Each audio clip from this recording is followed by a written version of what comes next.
a jammed Barrett 50, a fallen corporal, and a medal etched with 305 kills. When Emily's hands wrapped around the rifle, the battlefield froze. She wasn't a sniper, yet every heartbeat pulled her closer to a destiny written in blood and dust. What she saw through that scope changed everything. The desert smelled of iron and smoke.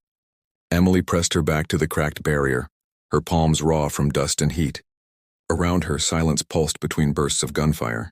She had never felt silence this loud, the kind that made every heartbeat sound like a drum. Beside her, Corporal Hayes lay still. His lips were cracked, his eyes frozen upward, glassy with the sky's reflection. His hand clutched something against his chest, but it wasn't the weapon anymore. The Barrett M82 rested across the sand, its weight unforgiving, its chamber jammed. Emily's fingers reached for it hesitantly, brushing against its cold steel. It wasn't just a weapon, it was a story. The kind whispered in low tones at night. Hayes had been a shadow no one dared to measure. The metal pinned to his vest caught the dim desert light, numbers etched so sharp they seemed to bleed. 05, her throat tightened. 305 men had fallen under this weapon. She had seen numbers in reports, but never on a piece of steel that gleamed inches from her hand. Hayes's body smelled of blood and sweat, but the metal smelled of history. She wiped her palm on her pants and pulled the rifle closer. The mechanism groaned, stubborn from heat and sand. Her hand slipped on the trigger guard. A cracked watch slid from Hayes's pocket and landed near her boot. The glass face was broken, the hand stuck at 211. Emily swallowed hard. Even time had stopped for him. A voice crackled in her ear, breaking the heavy stillness. "We need cover, now." It was Rodriguez, clipped, controlled, yet desperate. Emily's knuckles turned white around the weapon. She had been a signal officer, never the finger on the trigger. Her training had been wires and radios, not breath control and scopes. And yet the jammed beast in her lap didn't care about her doubts. She pulled back the bolt, grit grinding inside. Her stomach turned. One wrong move and the round could explode in her hands. But she didn't stop. Sweat traced her cheekbones, carving salt into her skin. The click echoed in her ears. The rifle cleared. The chamber breathed again. Through the scope, the world narrowed. Enemy silhouettes flickered between rocks, smoke curling around them. Emily held her breath the way she remembered Hayes had once told a rookie. "Don't fight the rifle, let it breathe with you." She aimed at the one giving signals, his arm slicing the air. Her finger shook. The crosshair swayed with her pulse. She thought of Hayes, of the metal, of the broken watch. Her lungs burned. She squeezed. The rifle bucked, louder than thunder, sharper than bone-breaking. Dust flared. The man collapsed behind the rock. Emily lowered the scope. Her hands trembled. A voice shouted in her ear, cheers, orders, chaos. But all she saw was Hayes's empty wallet spilling from his vest, photographs inside flapping with the wind. She reached for them, but a fresh roar tore across the horizon. Vehicles, reinforcements. The ground shook, sand rose in plumes, shadows multiplied. Emily tightened her grip on the rifle. The broken watch glinted at her boot. Twice 11. Time had not moved, but the enemy had. The barrel stared back at her like an unblinking eye. Emily's breath hitched, but she didn't look away. She lowered her cheek to the stock. The world through the scope shrank to a deadly equation. Distance, speed, wind. Her body shook, but her focus sharpened. The first vehicle lurched forward, dust curling off its wheels. She remembered Hayes once mumbling about distance shots. "It's never where they are. It's where they're going to be." Her palms were slick, her shoulders locked. She traced the vehicle's path, exhaled, squeezed. The recoil slammed her chest. A heartbeat later, the engine screamed. Smoke poured from under the hood, the vehicle fishtailing before collapsing sideways. The convoy froze behind it, blocked. Shouts echoed across the valley. Her own squad cheered faintly in the comms, but Emily didn't. Her eyes locked on the broken watch still by her boot. Its glass face was powdered in sand now, but the hands remained frozen. 11. Time hadn't moved for Hayes, but it moved for her. The next vehicle swung wide, breaking formation. Its gunner rose from the hatch, scanning the rocks. Emily steadied her aim, but a sharp crack split the air. A bullet carved into the barrier inches from her temple, showering her with concrete dust. Her chest heaved. Someone had spotted her. She shifted left, dragged the M82 into position and scanned the ridges. There, a flash, a glint. A sniper. Her hands froze. Sniper duels weren't her fight. She was a signal officer, not bred for this. But the rifle in her hands didn't care about titles. It only cared about the next breath, the next target. Emily swallowed, lined the crosshair, and waited. Her finger curled steady this time. The enemy sniper leaned forward. His scope glinted again. Her shot cracked the valley open. Through the haze, his rifle tilted and fell. His body slumped over the ridge. Emily exhaled. A hollow sound escaped her throat, half gasp, half sob. She wasn't sure which. Rodriguez's voice tore through. "Halos inbound. 2 minutes. Keep them pinned, Emily." 2 minutes. The sound of rotor blades faintly thumped in the distance, carried by hot air. But the enemy wasn't retreating. If anything, they pushed harder. Figures sprinted between rocks, smoke grenades spilling white clouds. Emily pressed her cheek harder against the rifle. Her shoulder bruised, her breath shallow. For every body that fell, 2 more seemed to rise. She pulled the trigger again, and again. The rifle kicked her deeper into the dust. Her throat burned. The empty wallet still lay by Hayes, one corner fluttering. She glimpsed a child's photo inside. Her stomach twisted. Her eyes blurred. But the scope demanded clarity. Through it, she saw 3 soldiers weaving through the smoke. Too close, too fast. She reached for another mag. Empty. Panic lit her veins. She clawed at Hayes's belt, found one last magazine, jammed it in. Her ears rang from the roar of engines. Emily's chest clenched. The helicopter was still seconds out, but seconds were enough for a rocket. Her finger trembled on the trigger. The man stood tall on the ridge, calm, almost ritualistic as he hoisted the launcher. Dust swirled around him, cloaking his frame in a haze of light. He looked like something drawn out of myth. Emily's throat dried. She had one shot, her scope locked, breath shallow, hands bleeding from grit. The broken watch gleamed faintly at her side. 3:11 Hayes' time had ended. Hers hadn't. The shot cracked like lightning. The figure dropped. The launcher clattered against stone, rolling uselessly. Emily gasped. Her pulse was a drum. Her squad's voices burst in her ear, relief spilling through static. The helicopter roared closer, blades cutting the sky. But her relief shattered instantly. More figures rose from the smoke, sprinting toward the bird as it descended. Emily fired. One down, fired again, missed, adjusted, fired. Another down. The M82 stock pounded her shoulder raw, her ear canals screaming from every blast. Her vision swam. Then her scope caught something else. The second helicopter descending further back, its side door open. Soldiers waving her squad forward. But Rodriguez wasn't boarding. He was pointing. At her. "Emily. Last cover. Then move." His voice cracked with the weight of command. Emily's chest tightened. She wanted to run. To drop the rifle, to flee into that bird's shadow. But Hayes' wallet still spilled across the sand. Photos trembling in the rotor wash. His metal glinted like a frozen sun. 5, she couldn't stop. The rifle roared again, cutting down another charge. But in her scope, a muzzle flash bloomed, directly aimed at Rodriguez. The hollow click was louder than the gunfire. Emily's veins iced. She yanked the bolt, desperate, but the chamber echoed with emptiness. No rounds left. She scrambled, her hands pawing Hayes' vest. Empty pouches, dust, nothing. Her head snapped up. Rodriguez was exposed, mid-run. The enemy's rifle already trained on him. Emily's lungs screamed, no weapon. No time. Then her hand brushed the broken watch by her boot. Its cracked glass bit her skin. She gripped it, knuckles white, and without thinking hurled it at the sand beside Hayes.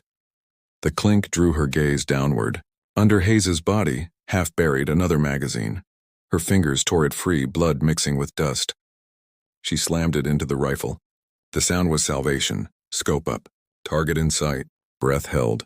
She squeezed. The enemy dropped before his shot could land. Rodriguez dove into cover alive. Emily slumped, her chest heaving. The rifle sagged heavy against her arms. The helicopters thundered overhead, deafening. "Emily! Move!" Rodriguez roared. She staggered to her feet. Hayes' wallet caught the wind again. A photo of a girl lifting from its fold before vanishing into the dust storm. Emily's throat ached. She dragged the rifle with her, stumbling toward the helicopter. The ground shook. Bullets ripped the air. She dropped low, running in jerks. The M82 clutched like a child clutches hope. The rotor wash blinded her. She leapt, hands gripping the edge, soldiers yanking her in. The door slammed. The bird lifted. Bullets pinged off its skin like hail. Emily pressed her face to the floor, clutching the rifle tight. Her ears rang. Her hands shook. Rodriguez crouched beside her, sweat carving rivers in his dusted face. His eyes fell on the medal still pinned to Hayes' vest lying across her chest. 305. Rodriguez froze. Emily followed his gaze. The number stared back at them both, cold, merciless. The words cut deeper than the rifle's recoil. Emily stared at him, throat dry, dust clinging to her lashes. She shook her head. Rodriguez leaned closer, voice lost under the roar of engines. That wasn't just kills. That was judgment. His eyes flicked to the metal, then back to her. Every shot, every number, he carried it like a curse. Emily's grip on the rifle tightened. Her pulse hammered in her skull. She wanted to speak, to deny, but the truth stuck like sand in her throat. The helicopter rattled. The desert shrank below, a map of smoke and broken steel. Emily's gaze drifted to Hayes' still face in memory. The cracked watch frozen at 2:11. The wallet's photo now lost to the wind. Was she cursed too? Rodriguez studied her, then looked away. You shouldn't have survived that. And yet you did. That rifle, it chose you. Emily flinched. Weapons didn't choose. But the weight of the M82 on her lap felt less like steel, more like fate. Her hands traced the grooves of its body. Her reflection warped in its dark metal. The chamber smelled of smoke and oil. She realized she had memorized its weight, its breath. The soldiers around her whispered, their eyes darting to her then away, not in judgment, something closer to fear. Emily pressed her forehead against the stock. The metal's cold numbers glinted in her periphery. Her gut twisted. Rodriguez's words echoed in her skull. Judgment. The helicopter dipped suddenly, throwing her against the wall. A soldier shouted over the comms, enemy fire on their return route. Emily lifted her head, heart stuttering. The rifle still lay across her knees. Heavy, silent, and for the first time she wondered. The helicopter shook like a dying beast. Emily gripped the M82 so tightly her knuckles went pale beneath layers of grit. Every vibration rattled through her bones. The men around her shouted, bracing against the sides, but her ears caught only fragments. Missiles. They've locked on. Evasive. The pilot threw the bird into a hard bank.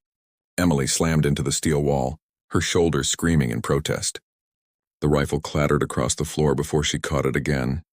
It was as if the weapon refused to leave her hands. Through the open slit of a window, the desert blurred below. Dust roads snaked through the land like scars. One road stretched endlessly, fading into the horizon. Emily's throat tightened. It looked like the road she had walked as a child, carrying nothing but an empty school bag and dreams she never told anyone. Now it was a dusty road carrying men to war. Rodriguez barked over the roar. Stay ready, we're not out yet. A sudden blast rocked the tail. Alarm screamed. Soldiers clung to straps, their eyes wide with the understanding no one dared voice. The helicopter was dying. Emily's heart punched her chest. She looked at the rifle, then at Rodriguez. He was already moving toward the hatch, strapping gear, ready to jump if ordered. The co-pilot's voice screeched over comms. Brace, brace, impact incoming. Emily shut her eyes. The sound swallowed everything, steel tearing, sand swallowing, men screaming. Then silence. When she opened them again, the desert lay tilted around her. The bird was down. Smoke curled from the wreckage, black against a cruel sky. She coughed, tasted copper.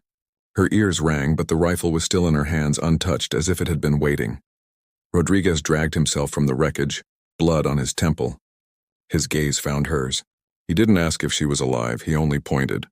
Figures approached from the horizon, shadows kicking up sand. Enemy patrol. Emily's chest caved. She tried to stand, her knees buckling. The broken watch slid from her pocket.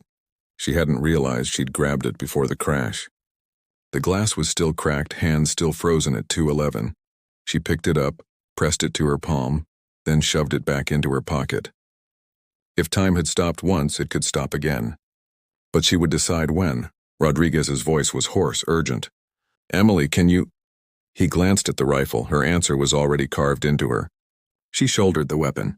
Through the scope, the horizon narrowed. The patrol drew closer, careless, certain of victory. Her breath slowed. The rifle kicked. Dust bloomed. One figure dropped. Then another.